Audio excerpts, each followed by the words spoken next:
wabarakatuh.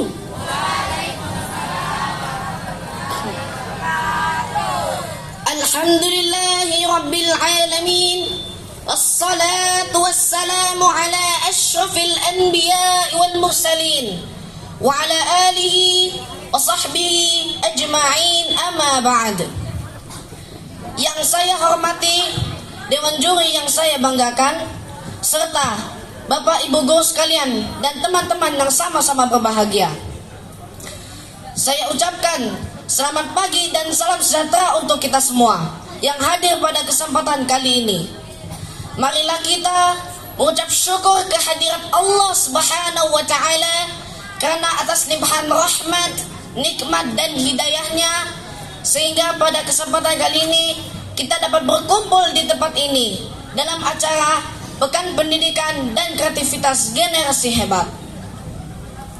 Pada kesempatan kali ini, izinkan saya menyampaikan pidato dengan judul Pendidikan di Masa Pandemi COVID-19.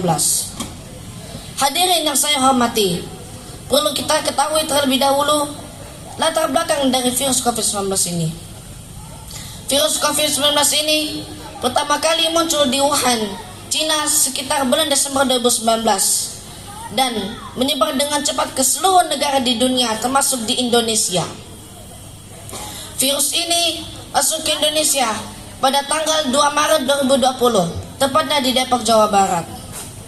Virus ini menyebar dengan cepat ke seluruh wilayah di Indonesia, sehingga pemerintah memberlakukan pemberlakuan PSBB dan PPKM guna untuk menekan dan memutus rantai penyebaran virus COVID-19 ini. Segala upaya itu tentunya memiliki berbagai dampak, baik dampak positif ataupun negatif.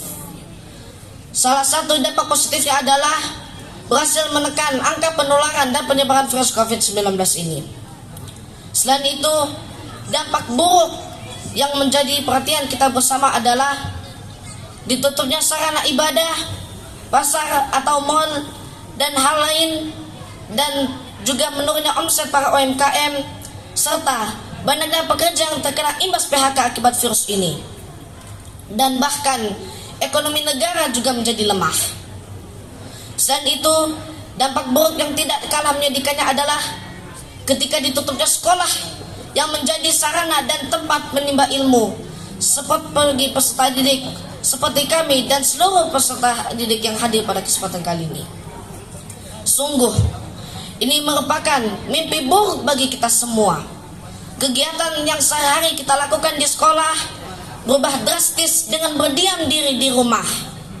Namun, semua upaya ini dilakukan pemerintah guna untuk menjaga rakyatnya dari penularan dan penyebaran virus COVID-19 ini agar tidak ada lagi korban jiwa yang berjatuhan di masyarakat. Hadirin yang saya hormati, upaya selanjutnya yang ditempuh pemerintah, utamanya dalam dunia pendidikan setelah sekolah ditutup, adalah ketika pembelajaran dilakukan secara daring atau online. Seperti yang kita ketahui, pembelajaran daring atau online adalah pembelajaran yang dilakukan tanpa melakukan tatap muka secara langsung di sekolah, akan tetapi melalui aplikasi pembelajaran dan jejaring sosial seperti Google Classroom, WhatsApp, Google Meet, dan lain sebagainya dengan terhubung ke jaringan internet. Namun, segala pembelajaran daring atau online ini tidak semudah yang kita bayangkan. Banyak sekali tantangan dan kendala yang dihadapi oleh peserta didik. Yang pertama, tidak semua peserta didik memiliki handphone, memiliki laptop, atau jaringan internet, dikarenakan setiap peserta didik memiliki orang tua yang memiliki kemampuan ekonomi yang berbeda-beda. Selanjutnya, yang kedua adalah peserta didik terkadang sulit memahami materi pembelajaran yang diberikan guru melalui aplikasi pembelajaran atau jejaring sosial, dikarenakan terkendala jaringan internet atau yang sulit memadai atau kurang bagus, khususnya mereka yang tinggal di pedesaan ataupun di pegunungan yang sulit sinyal. Dan bahkan materi yang diberikan oleh guru berupa file foto atau PDF dan video, terkadang peserta didik jenuh dan bosan karena dirasa kurang efektif. Namun, tidak sedikit peserta didik tetap semangat belajar dengan mencari informasi pembelajaran atau materi pembelajaran melalui media online lainnya. Selain itu, dampak buruk yang banyak terjadi di kalangan peserta didik dan pembelajaran daring atau online ini adalah seperti yang kita ketahui, peserta didik terlalu lama berinteraksi dengan handphone mereka, sehingga mereka tidak mampu menolak godaan untuk mengakses aplikasi atau situs lain yang tidak berhubungan dengan pembelajaran. Bahkan tidak sedikit peserta didik kecanduan game online atau offline yang membuat mereka lupa waktu dan malas untuk belajar, dan masih banyak dampak buruk lainnya. Namun, kita tidak boleh menutup sebelah mata saja. Selain dampak buruk yang terjadi pada pembelajaran daring atau online ini, ternyata dampak positif juga mengikuti dari pembelajaran daring ini. Seperti contohnya adalah peserta didik dapat belajar di mana saja dan kapan saja, dan membangun belajar secara mandiri. Oleh karena itu, dibutuhkan peran serta orang tua di rumah untuk memberikan pengarahan, pendampingan, dan mengawasi anak-anak mereka selama pembelajaran daring ini atau dalam keseharian mereka. Hadirin rahimakumullah yang saya hormati, tidak hanya peserta didik yang merasakan dampak dari pembelajaran daring ini, guru pun juga akan merasakan dampak dari pembelajaran daring ini. Seperti contohnya guru kami yang sudah terbiasa mengajar di kelas dengan mengajari atau diselingi dengan praktik, tentunya akan sedikit kaku jika melakukannya secara online. Dikarenakan ya. Selain itu, dampak positifnya adalah guru kami akan merasa tertantang pada kondisi pembelajaran tersebut, sehingga muncul inovasi baru dan kreativitas dari pembelajaran daring ini, apapun itu.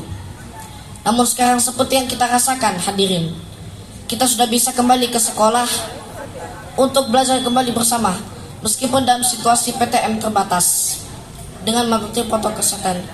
Alhamdulillah, kita sekarang masih sedang bisa belajar bersama teman-teman tercinta, belajar bersama, bermain bersama, dan hal-hal lain sebagainya yang dimana suasana itu sangat kami rindukan di masa pandemi. Oleh karena itu, sebelum menutup pidato ini, saya ucapkan terima kasih kepada pemerintah, kepada Bapak Menteri Pendidikan yang sekiranya mendengarkan pidato saya ini. Dan saya hanya ingin mengucapkan terima kasih banyak karena hal-hal yang selama ini kita rindukan selama pandemi akhirnya dapat kita lakukan kembali di sekolah. Dan kepada orang tua kami yang selalu mengajari kami, membimbing dan mendidik kami dengan begitu sabar, meski kita tahu bahwa orang tua kita ini bukanlah seorang guru, akan tetapi kita tetap bangga mereka tetap sabar membimbing dan mendidik kami. Dan tidak terhingga kepada guru-guru kita ucapkan terima kasih yang tak terhingga karena mereka sabar dan tak kenal waktu membimbing dan mendidik kami. Demikian pidato yang dapat saya sampaikan. Semoga bermanfaat. Lebih kurangnya mohon dimaafkan, dikarenakan lebihnya dari Allah Subhanahu wa taala saja dan kurangnya dari diri saya pribadi. Akhir kata dari pidato saya ini, izinkan saya tutup dengan sebuah pantun. Beli sepatu pakai tali. Asik. Untuk dipakai setiap hari. Cakep. Setelah setahun lebih sekolah ditutup kembali. Setelah setahun lebih pandemi, akhirnya sekolah dibuka kembali. Jayalah pendidikan Indonesia. Dan satu lagi pantun sebelum saya menutup dengan salam penutup. Pak Dadang makan ketan. Dimakannya setelah mandi. Kalau seandainya ada kesempatan lagi, kita akan berjumpa lagi. Wabillahi taufiq wal hidayah. Wassalamualaikum warahmatullahi wabarakatuh.